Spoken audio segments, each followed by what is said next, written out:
Hello friend, मैं Arun sir आपके अपने यूट्यूब चैनल एकेवी पर आपका हार्दिक स्वागत करता हूं।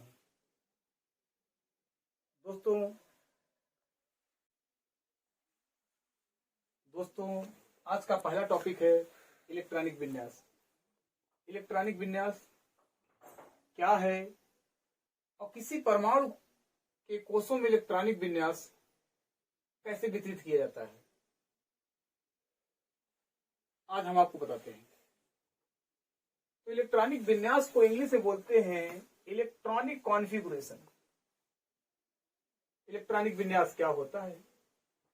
इलेक्ट्रॉनिक विन्यास किसी परमाणु के सभी इलेक्ट्रॉनों को उसके कोषों एवं उपकोषों में प्रदर्शित करना उस परमाणु का इलेक्ट्रॉनिक विन्यास कहलाता है।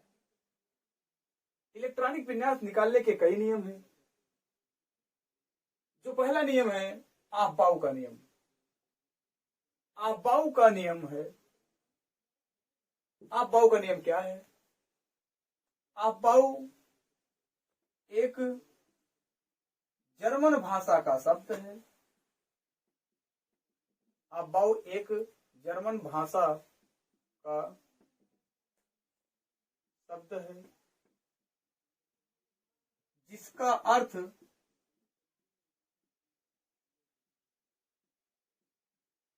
होता है बनाना या रचना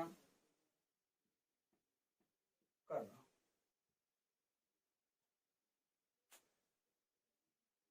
तो फ्रेंड,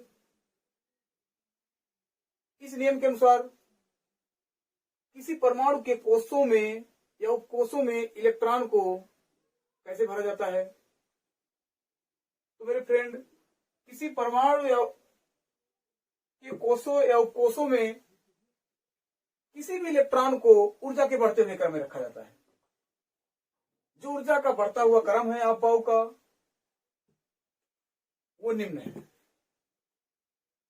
जैसे 1s 2s 2p 3s 3p 3d 4s 4p 4d 4f है। अगला जो है 5s 5p 5d 5f 6x 6p 6d आगे 7s 7p। तो ये है आफ-बाउ का नियम। इस नियम के अनुसार किसी परमाणु के उपकोष में इलेक्ट्रॉन को कैसे भरा जाता है, देखते हैं। सबसे पहले 1s में इलेक्ट्रॉन जाएगा, 1s के बाद इलेक्ट्रॉन जाएगा 2s में।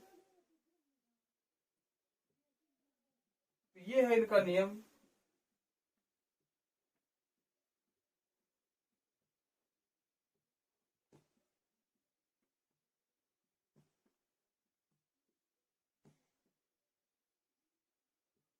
दोस्तों 1s के बाद इलेक्ट्रॉन जाएगा 2s में, 2s के बाद इलेक्ट्रॉन जाएगा 2p, 2p के बाद इलेक्ट्रॉन आ रहा है 3s में, 3s के बाद इलेक्ट्रॉन जाएगा 3p में, 3p के बाद आ रहा है 4s, 4s के बाद जा रहा है 3d, 3d के बाद जा रहा है 4p। इस प्रकार किसी परमाणु के उपकोषों में इलेक्ट्रॉनों का वितरण होता है। तो जो ये sp-df है, इसमें इलेक्ट्रॉन जो ये sp-df है, इसमें अधिकतम इलेक्ट्रॉन कितने होते हैं? दोस्तों, इसमें अधिकतम इलेक्ट्रॉन होते हैं s उपकोष में अधिकतम इलेक्ट्रॉन 2 होते हैं, p उपकोष में अधिकतम इलेक्ट्रॉन 6 होते हैं, d उपकोष में अधिकतम इलेक्ट्रॉन 10 होते हैं, f उपकोष में अधिकतम इलेक्ट्रॉन 14 होते हैं। तो ये है अधिकतम इलेक्ट्रॉनों की संख्या।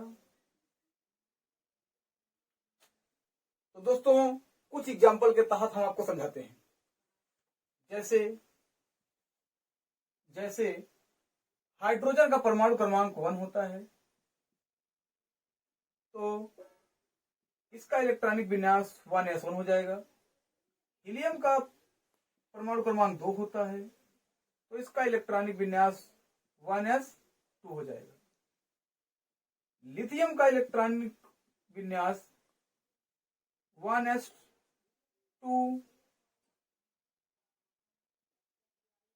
2s1 हो जाएगा।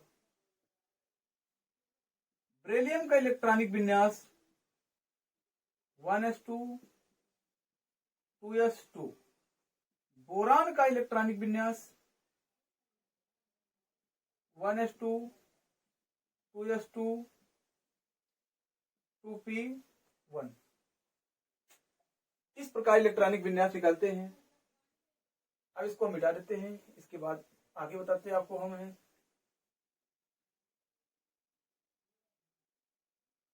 बोरान के बाद कार्बन के निकालते हैं, जिसका परमाणु क्रमांक 6 होता है। इसका इलेक्ट्रॉनिक विन्यास 1s2 2s2 2p2। तो पहले उपकोष में 2 इलेक्ट्रॉन, दूसरे में 2, दूसरे में 2 2 4 2 6। अगला जो है 7। नाइट्रोजन का परमाणु क्रमांक 7 होता है। इसका इलेक्ट्रॉनिक विन्यास 1s2 2s2 2p3। ऑक्सीजन का परमाणु क्रमांक 8 होता है। इसका इलेक्ट्रॉनिक विन्यास 1s2 2s2 2p4 होता है। फ्लोरीन का परमाणु क्रमांक 9 होता है। इसका इलेक्ट्रॉनिक विन्यास 1s2 2s2 2p5 होता है। तो दोस्तों यस में ये ध्यान देना है कि रिक्तम इलेक्ट्रॉन कितने होते हैं? 2। पी में रिक्तम इलेक्ट्रॉन कितने होते हैं? 6। डी में रिक्तम इलेक्ट्रॉन कितने होते हैं? 10। एफ में रिक्तम इलेक्ट्रॉन कितने होते हैं? 14। इसी प्रकार हम इलेक्ट्रॉन को यहां दिखा रहे हैं। आइए नियान का निकालते हैं। नियान का परमाणु क्रमांक होता है 10। इसका इलेक्ट्रॉनिक विन्यास 1s2 2s2 2p6। दोस्तों अब ये ध्यान देना है कि यहां 2p6 आ गया है। अब इलेक्ट्रॉन अगले कोष पे जाएगा।